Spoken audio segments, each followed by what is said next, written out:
So now we are going to discuss different generations of computers. Okay, as you know earlier, computer is an electronic device that manipulates the information or data. Okay, then it has the ability to store the data. You can retrieve the data. If you want, you can process the data. Nowadays, the computers, using computers, you can send emails, you can play games. Okay, you can listen to the online lectures, you can browse. Okay, everything is possible with the computers. Okay, so you can prepare PPTs, you can edit videos, you can edit spreadsheets, so many applications.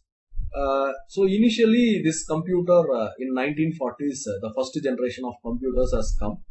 Okay, then till today, okay, research is going on to update the computers. Okay, so people say totally there are 5 generations of computers. This you might have already studied in your school. Okay, I'm not going to give much detail about this, just some basic info. First generation computers, 1946 to 1959, that's the period for first generation computers. J.P. Eckert and J.W. Mucci, they invented the first computer. It is called electronic numeric integrator and calculator. Okay, electronic numeric integrator and calculator. So ENIAC.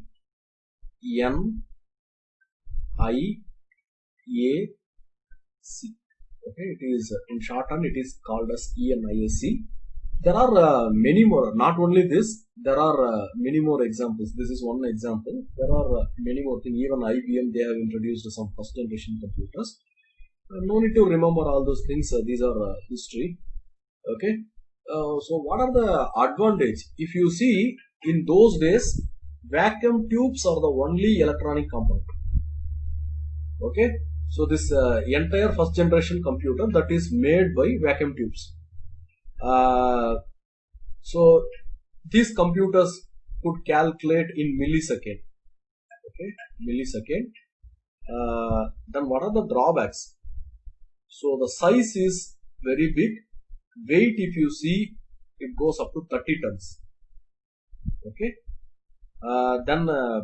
This is purely based on vacuum tubes. It is very costly. Okay. Everyone cannot own computer. That's the drawback. So it can store only very small amount of data. Nowadays you have pen drives, very smaller memory cards, pen drives. You can store a lot of things. Those days it was not like that. They use magnetic drums to store the data. It can store only small amount of data. Even if you remember around 2000 and all, in the year 2000, we go for conferences. Those days memory sticks won't be there. Memory cards won't be there. Even pen drives came around 2004-5. So we used to purchase a floppy disk which can store only 14 MB. Okay, so we have to carry our presentations in the floppy disk and we have to take. Okay, so these are the drawbacks, okay, of the first generation computers. So again, another drawback is it requires a large cooling system. The size is large. I said weight is up to 30 tons, so you need a large cooling system. Working efficiency is also very less. It cannot do all the processing. It has some restricted capability. Okay, and restricted programming capability. That time the only input device is the punch cards. Punch cards are the only input device. It will consume huge amount of energy, power. Okay, and very constant maintenance is required. Suppose nowadays in your desktop computer, if some problem happens, you yourself can open it and you can rectify it, but those things are not possible. Continuous maintenance is required and it's not reliable. Okay, Then second generation computers has come between 1959 to 1965. That's the period for second generation computers. That time actually the electronic engineers they developed transistors. Okay, so those transistors are these vacuum tubes are replaced by transistors. Vacuum tubes are huge in size, but transistors are smaller in size. So automatically, the size of the second generation computers has come down. These are some of the examples of second generation computers. Okay. So what are the advantages? As I said earlier, since the vacuum tubes are replaced by transistors, the size is decreased. Size is decreased when compared to the first generation computers. Okay, and again it requires only less energy because transistors consume less energy. They do not produce much heat. They produce heat, but when compared to first generation, they do not produce much heat. Okay, and assembly level, we know that these computers will understand ones and zeros. So they introduced assembly level programming. Okay, uh, uh, to instruct the computers, and the punch cards were used for input. And when compared to first generation, it is low cost. When compared to, again, see, all these are not compared to the present day computers. When compared to first generation computers, they have better speed. They calculate data in millisecond. Okay, better portability. Okay, you can move. When compared to first generation computers, you can move. First generation computers, when it is mounted in one place, you cannot move. Okay, this also requires a cooling system. Again, constant maintenance is required, and it cannot be used for general purpose applications. It is used for specific applications. Okay, then third generation computers between 1965 to 1971. That's the period for third generation computers. So initially vacuum tubes, then transistors. In the third generation computers, thousands of transistors they are integrated and ICs were come into the picture. So still the size of the computers has reduced. Okay, one single IC it contains thousands of transistors. Okay, so they started using integrated circuits. These are some of the examples of third generation computers. So what are the advantages? It's cheaper. Okay, when compared to second generation computers, it is cheaper. Again, when compared to second generation computers, it is reliable and fast. Okay, since you have introduced ICs, the size of the computers has come down when compared to second generation and first generation. Again, power consumption has come down. Performance is improved. Okay, so people started using hard disk kind of thing, so big storage capacity. Okay, so earlier I said in first generation people use magnetic drums, so those things are not there. So again, instead of punch cards, first two generations they used punch cards. Instead of punch cards, in third generation computers, the mouse and keyboard, okay, they are used as the input. And it is a very revolutionary thing is they started using operating system. Again, in the coming lectures, I'm going to introduce what is operating system. You know different operating systems. Windows is one operating system. Linux, this uh, Mac. Okay, all these things are operating systems. Okay, so from third generation onwards, they started using operating systems. So that is used for resource management, memory management, scheduling. In all those applications, it is very much useful.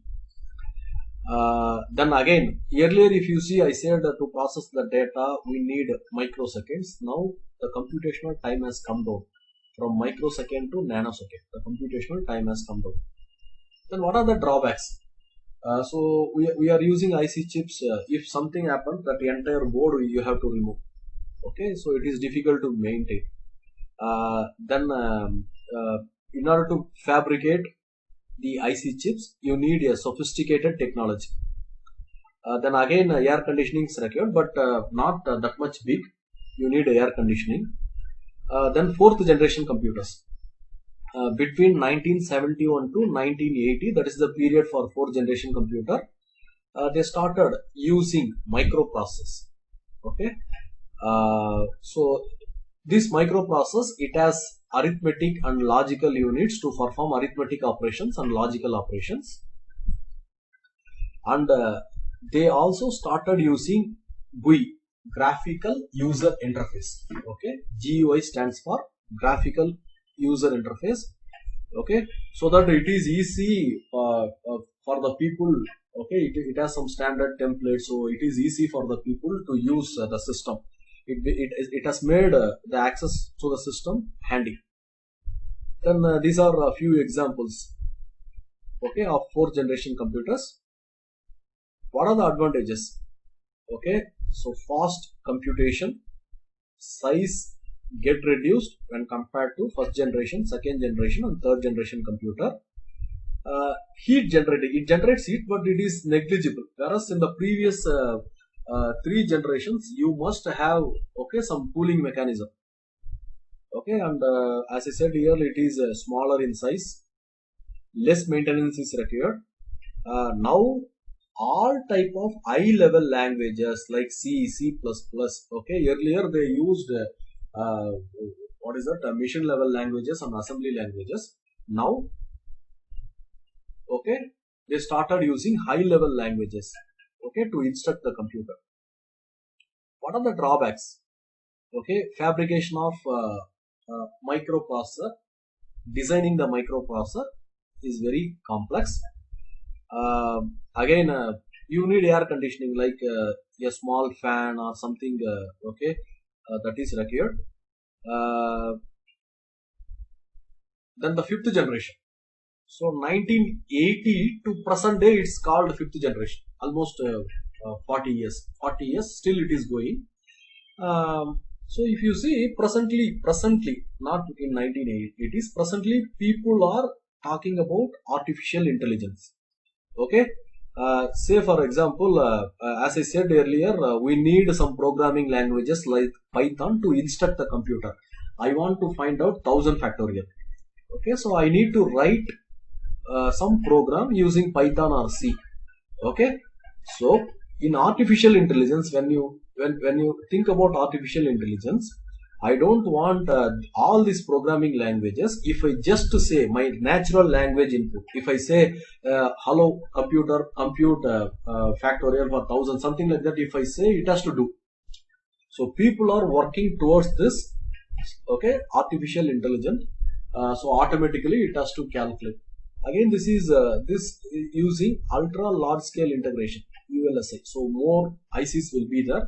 So if you see, using this technology in one microprocessor chip, it has 10 millions of electronic components.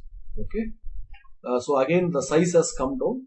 Whatever we have discussed, right, the digital computers, desktop, laptop, notebook, ultrabook, Chromebook, all those things are the examples of fifth generation.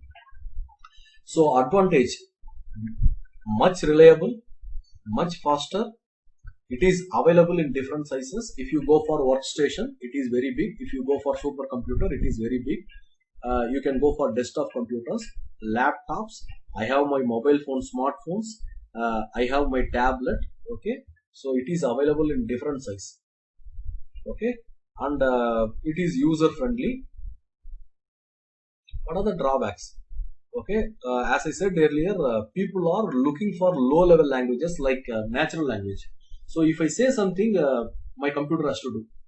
Okay, but again, another drawback is, since computers are doing all this, since these computers are doing all our jobs, human brains become dull. Okay, that is unavoidable.